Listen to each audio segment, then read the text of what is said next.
The massage ball lower back exercise helps provide lower back pain relief by relieving muscle tension and reducing stiffness. You can complete this lying on the floor or up against a wall. Using the floor provides more intense pressure, while using the wall allows for greater control and lighter pressure, thus making it easier to adjust to your comfort level.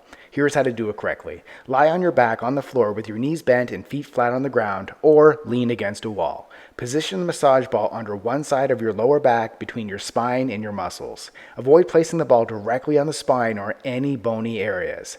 Gently press your lower back muscles onto the massage ball. If you're doing it on the floor, use your feet and legs to control the amount of pressure. Adjust the pressure to a firm but comfortable level. Slowly roll the massage ball by moving your body up and down or side to side.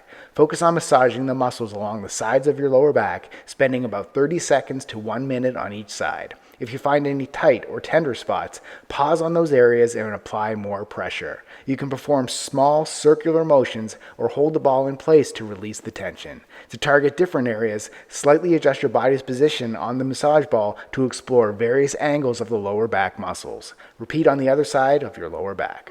Subscribe to get a new exercise video demo every day.